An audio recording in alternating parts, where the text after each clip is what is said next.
Pindha pesating sumpena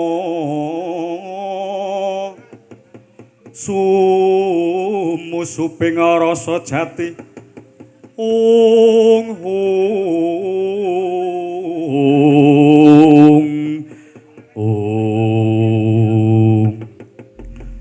mangsuli kandha ing ajeng Prabu Begapati kaombyong barising para wadya jung diraja katinon aglar wis dumugi gisi ing Jaladi Rabas Wanayasa tumuli mandheg ing tepining Rama tanah Jawa nggih rawa pening ebaing wadya yen Cinandra kaya mina katempuh ing jala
Yekata para Wandawa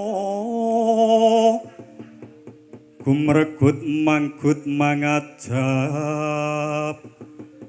ae ana jejelma suro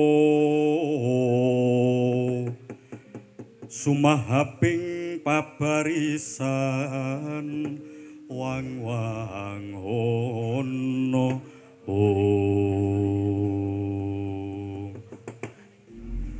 Yayi binti rasa apa dene sira Kakang Patih Kala Maruta kula wonten timbalan ing dawuh Kakang Mas adalah inggih Kakang Mas kula ingkang nderekaken dawuhipun awak dhewe kaya-kaya wus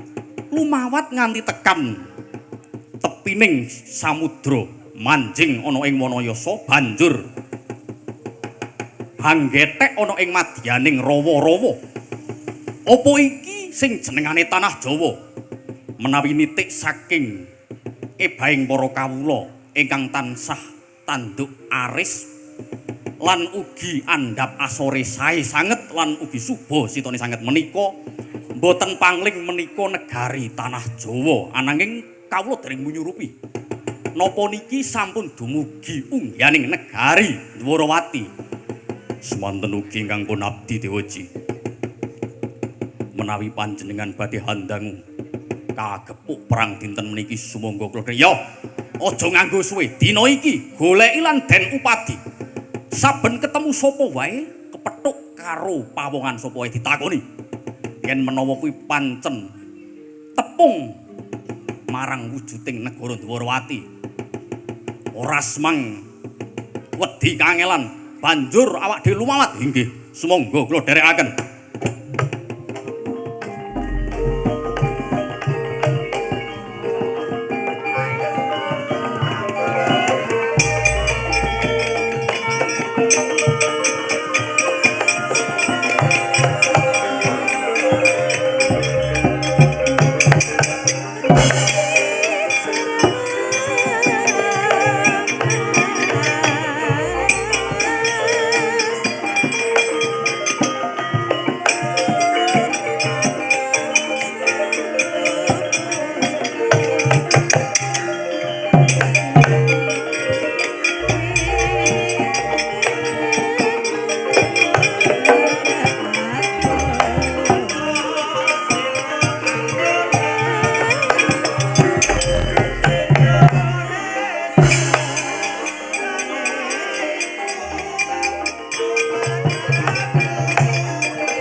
Jumanggahang gro sesumbar lindu bumi kunjing kumaluduk guntur ketuk ong lumembak ilining banyu bengawan miyang samudra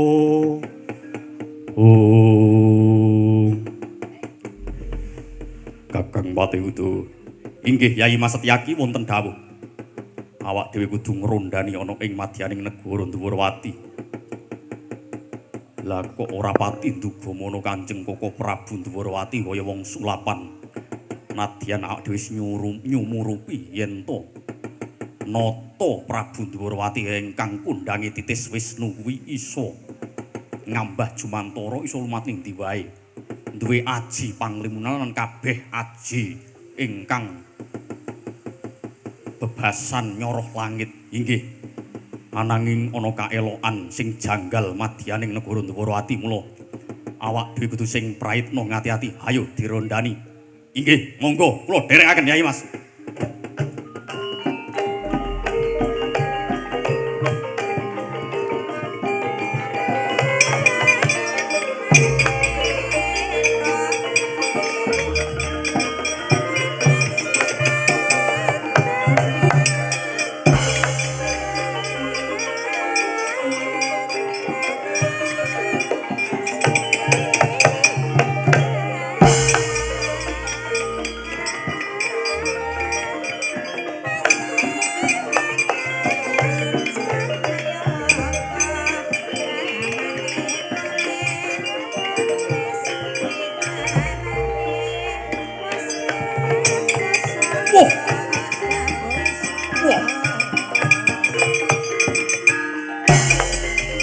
Walah dalah.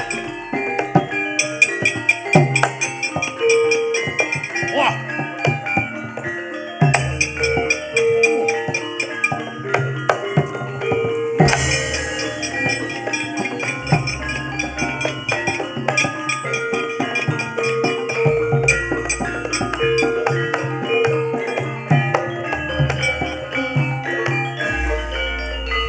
Ridu mawur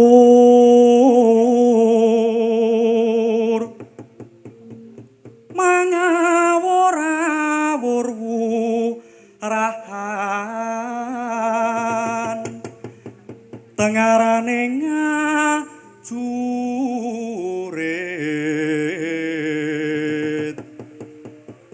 kong makuru kongso tetekaya putulawar pangeri ing turangga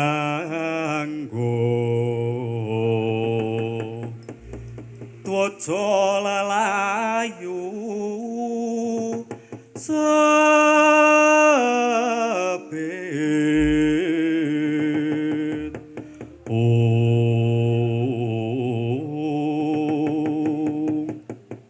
ngadeg nyeyet gegantet awake cilik ning nyoto kaya rasa karosane sapa iki takon karo aku Raden Harya Setyaki ya Singa Mulangjaya tambak yuda Bima Kunting Paladalah pamer jeneng keparat bocah iki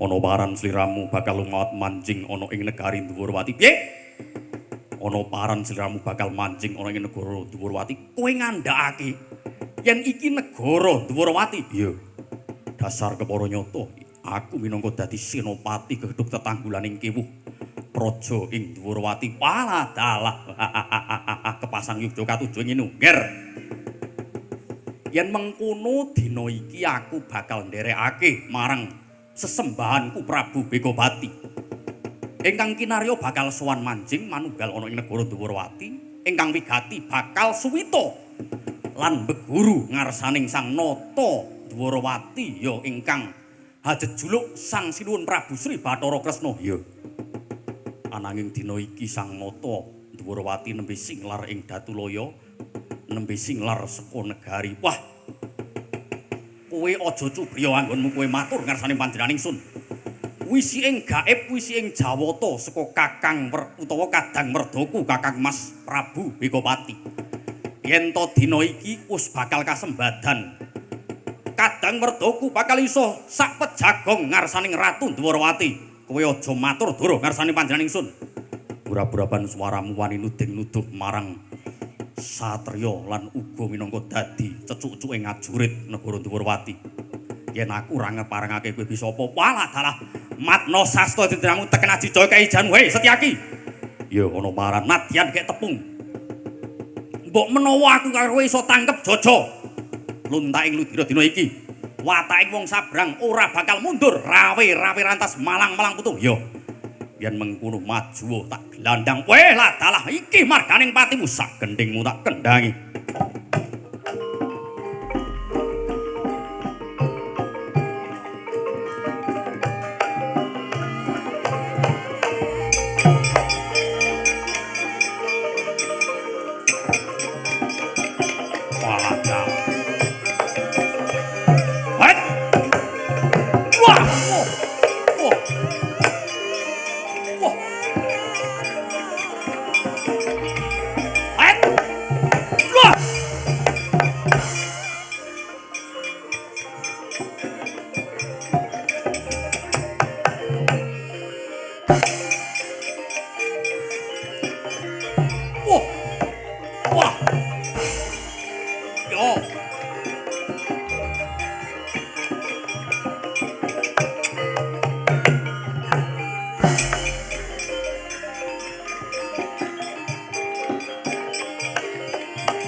Gini dedek piateke ra sepiro.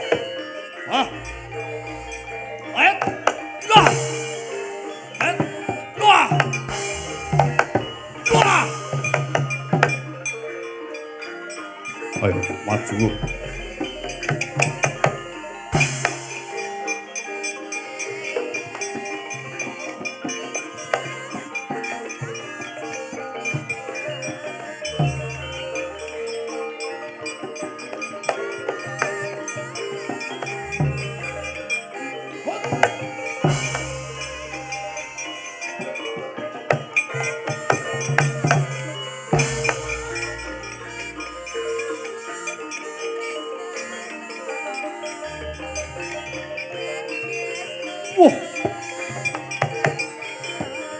Awas ya, wes.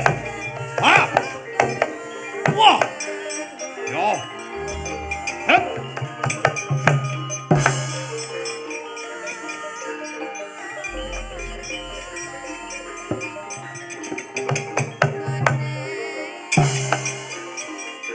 Was. Oh. Ha. Iki sing tok jaluk saiki ne, ha. Ya. Ayo. Wah. Ayo. Maju.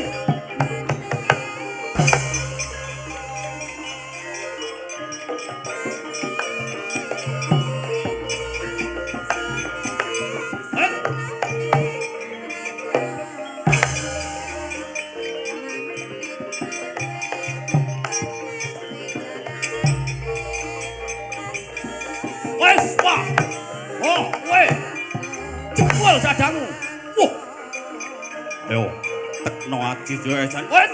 Wah. Saita ngarepku ndi. Wah, ora bakal lirip. Karo ngomong sabrang. Wah. Het. Wah. Ayo.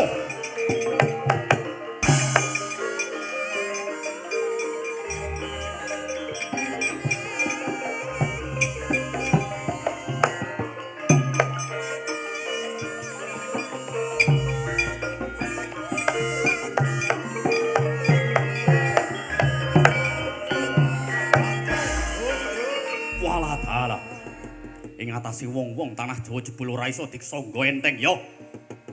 Kowe ora ngerti katiasaning Nata Jungdiraja. Ketaman pusaka Kyai Sampak iki marganing patimu.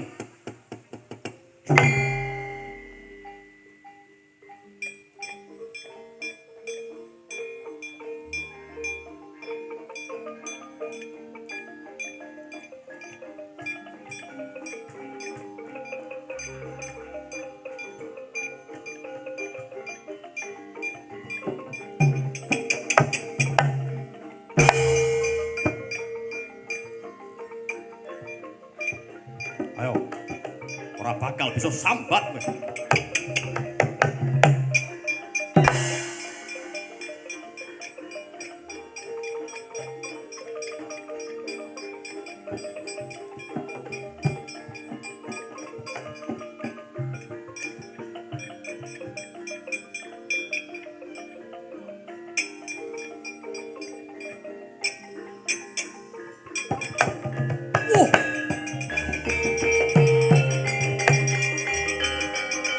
Wah.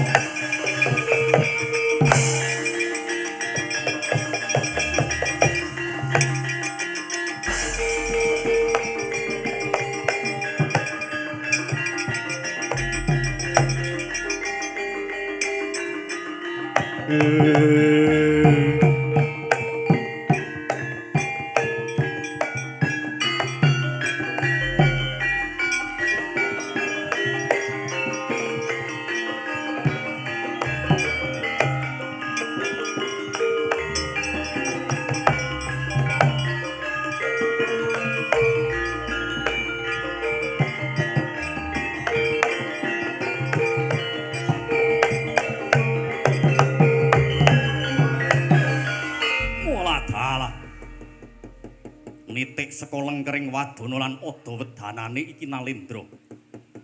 Apa ya iki ingkang aran Ratu Dwarawati Prabu Sri Bathara Kresna dasar kepara nyata. Kowe takon marang aku Ratu Dwarawati Prabu Kresna sing tok upadi. Kowe nyumbari marang wong-wong Dwarawati, apa kang dadi penjalukmu? Wah, yen pancen mengkono wis tekan penjangkane anggonku bakal dadi Nalendra Gung Binatara, Ratu Sumbangging Bumi ana ing jagat. Dina iki aku bakal suwita marang jeneng sliramu, aku bakal meguru marang jeneng sliramu. Lire kepiye? Gaiping dewa sing tak tampa yen to aku bisa dadi santri utawa bisa dadi cantrikmu.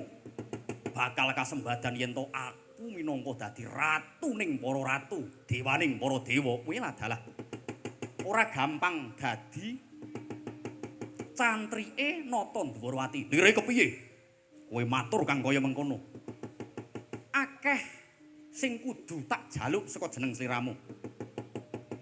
Yen mengkono, nek aku pancen kudu minangkani apa sing bakal tak aturake, mestine dina iki aku bakal iso ngaturake ngarsaning panjenengan sliramu.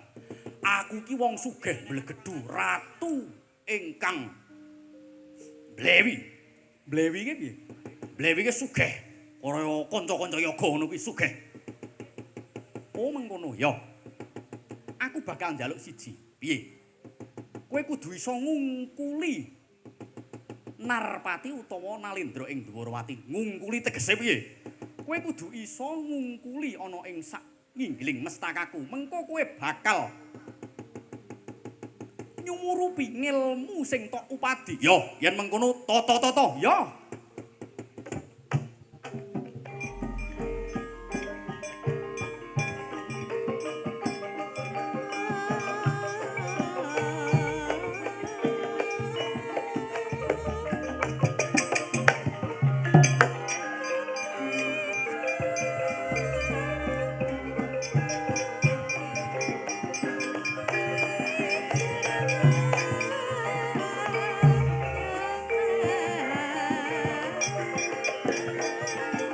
Nata Ndrawati. Iya.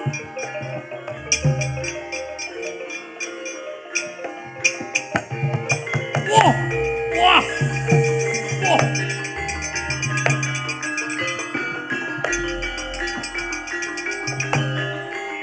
Wah, salah. Hei! Ah! Hei!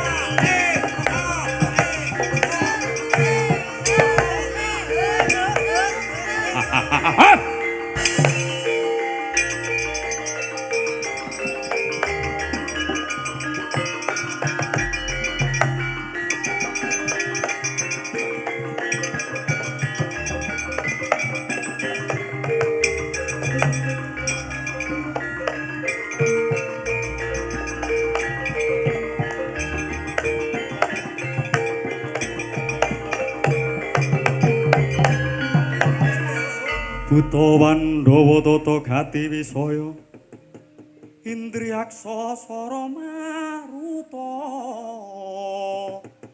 Ong Indriyaksa swara maruta Waladala ngaturaken sembah sungkeming pangabekti kunjuk ngarsanipun junjungan kula tiyang sepah kula Kanjeng Rama Prabu Dasamuka. Cet kula wonten timbalan ing adawu. Waladala.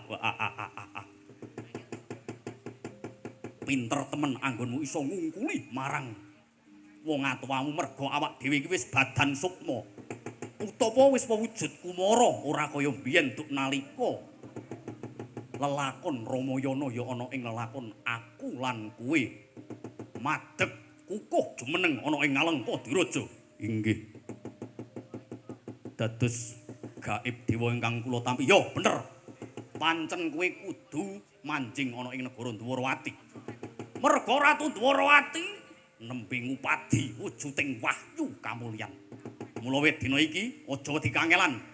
Pandhawa lan wong-wong sing atetekan ati suci budi rahayu kudu disingkirake. Aja ngasi oleh wujuding wahyu kamulyan. Inggih. Lajeng kados pundi dawuh Paduka, ayo mlebu ana ing negara Ngamarta digawe sungsang bawana balik. Sumangga kula dherekaken Kanjeng Rama. Walah dalah.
Sri Tinon busana maneka warana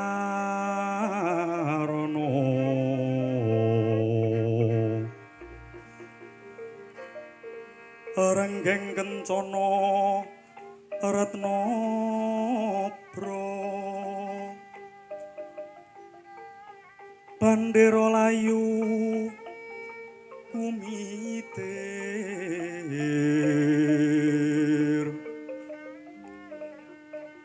sinrang pandre sing maruta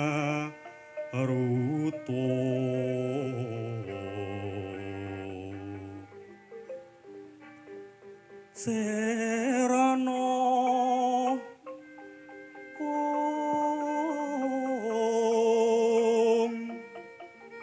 kumaraning wiyat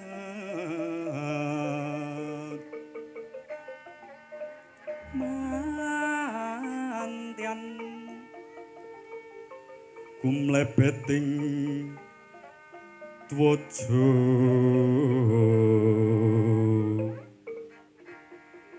suwuh prasta kayu kaprapal puspita andraing siti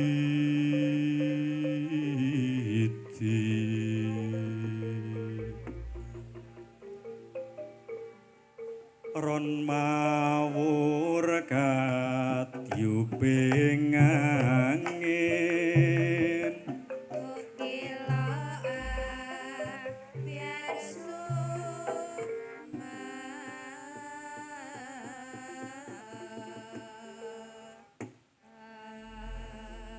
lap wulungake ndang maut-maut beksi katrajang bubrah kabrasah saking tandangi ingkang samya Bandayuda. Para wadya sabrang sawetara ngukup negari Dwarawati sinigek rekating carita glising wong kang unggel kawi. Ingkang mapan ana ing Taman Banon Cinawi nenggih Sang Dyah Kusumaning Ayu Dewi Wara Sembadra kelawan Resi Anggana Sura. Kang samya lagi abawa rasa tinon saking Mandrawa kaya tansah kuncara kondange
Lah punika ta warnanira adeging Taman Banon Cinawi. Nalika semanten Sang Dyah Rara Ayu Sembadra nedheng nandhang prihatos awit saking katilar dening ingkang pun garwa inggih Sang Raden Janaka pramila giya anyaketi marang Sang abdi kinasih inggih menika Sang Anggana Sura. Nadyanto Sang Resi Anggana Sura sampun nampik labet saking ajrih menawi badhe tindak sedeng ananging Sang Dyah Wara Sembadra kaya-kaya tansah pangreruda paripeksa marang Sang Anggana Surakewau ndadosaken pangintiping sangganing para Sata Kurawa.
Irem-irem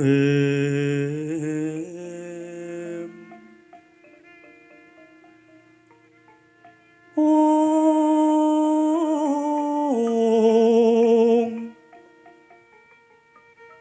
Kembang popong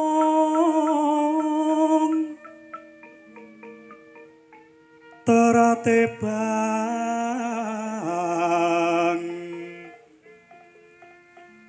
rerayungan long malangkung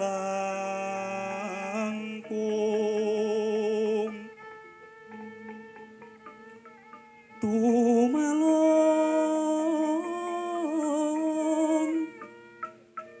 rumambat ing lian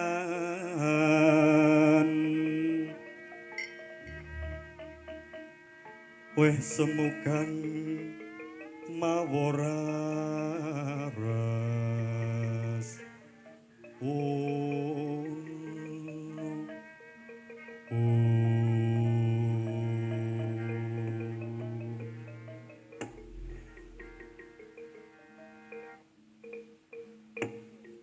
jebul tinemune ora kalah gagah lan sentosa marang Kang Mas Janaka anggonmu ngladeni marang kekarepan lan hardaning kanepsonku. Aduh Resi Anggana Sura. Waduh. Dosa menapa ingkang badhe kula sandhang Dara Ayu. Ing atase kula namung sak derma batur, kula menika namung sak derma kekeset. Dalem namung tiang popo Sudra Ngulandara. Lah kok kumawantun ambebeda dhateng paduka Raden Dyah Ayu Wara Sembadra. Duh Dara Ayu Anggana Sura nadyan tono tetembungan kang wis kawentar kaloka ing jagat budidayaning manungsa tan kuwawa ngungkuli garising Gusti Kang Maha Kuwasa Nanging dina iki kanthi walaka tak blakakne yen to aku seneng marang kowe Anggana Sura. Mingkar mingkuring ukara akarana karenan marati siwi sinawong rasmining kidung sinupa sinukarata mreh kekarata pakaratining ilmu luhung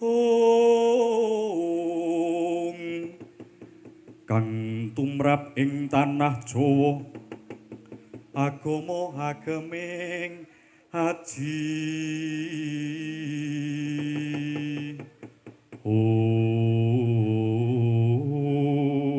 Waduh.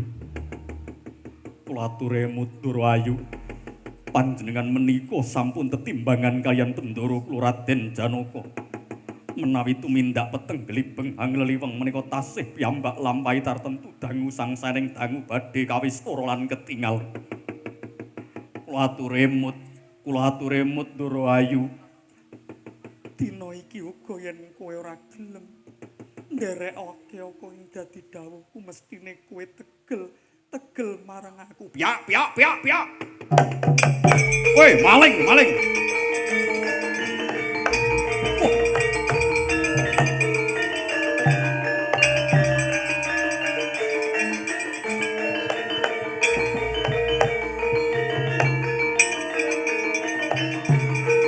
Walah jalah iki manungsane weh.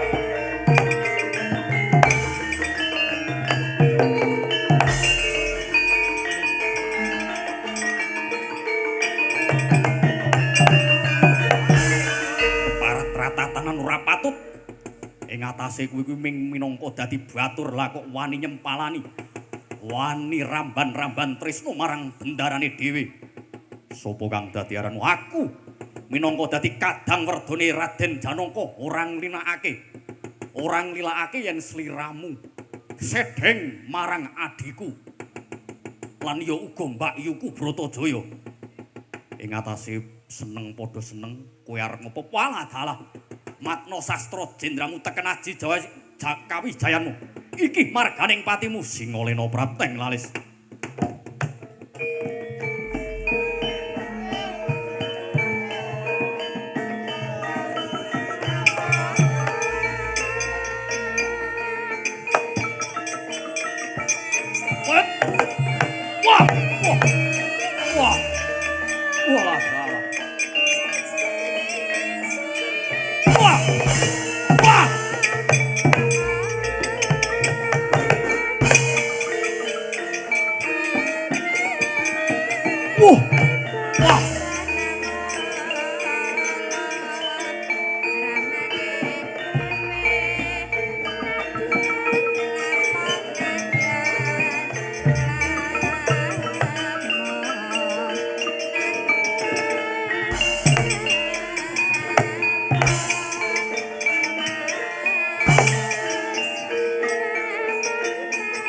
Mati jeneng aku. Oh.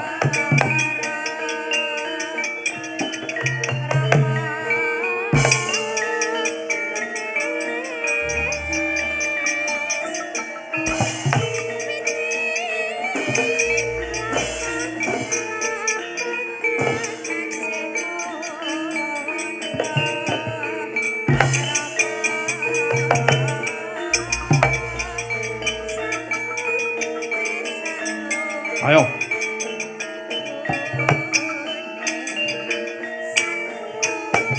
Wah! Walah dalah. Amuk Surapraja tembengan padha-padha wae. Iki bantenge negara Mandura. Mati dene aku.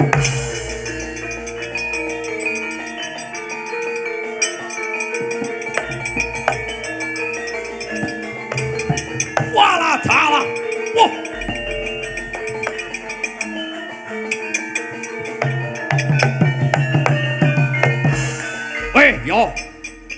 akoni kowe bagus.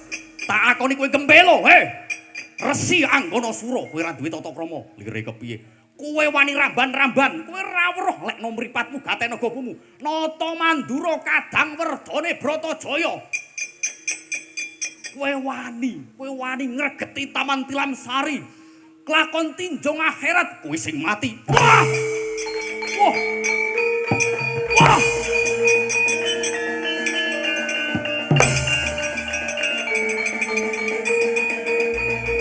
Wah! Wah!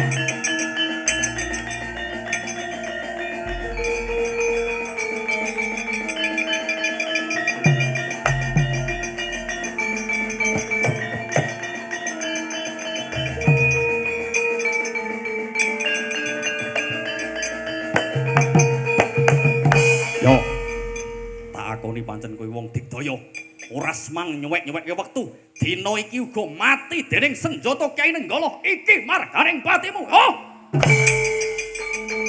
Utyar. Iso nadai Kyai Nenggala. Lakon tinjong akhirat kowe.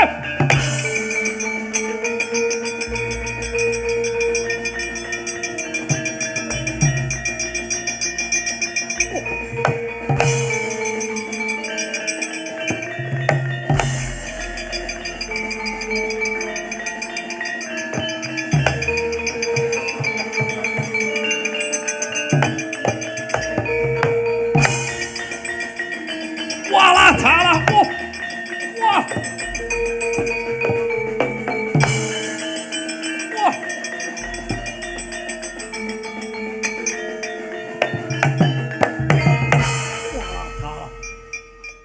Dia menungso apa wujuding demit kae. Ing atase tak clorong Kyai Nenggala. Ora jebol diadiane nanging malah pusakaku den saut munggah ana ing Jumantara. Yo, rumangsamu aku wedi karo kowe bakal tak luruk tekan ngendi tekan dangkamu. Wah.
Kayon kati upeng angin sumyak swarane engka rengyan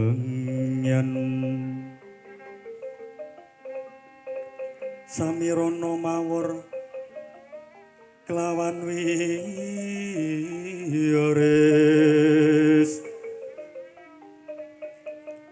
lumrah tumrang gandaning puspita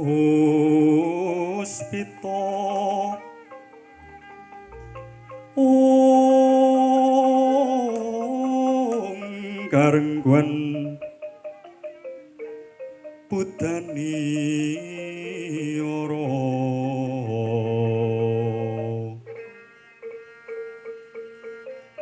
sang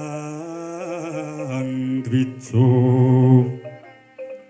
brengeng lir swaraning madu pronto manungsum sarining kembang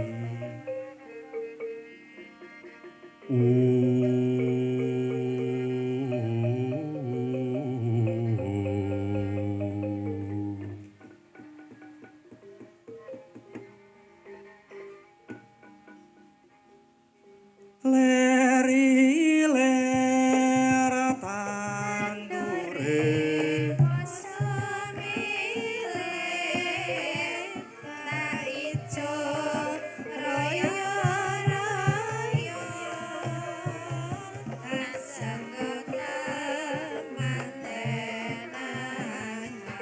oe oe oa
Sirwing Sang Hyang Arga gumantos ing dalu.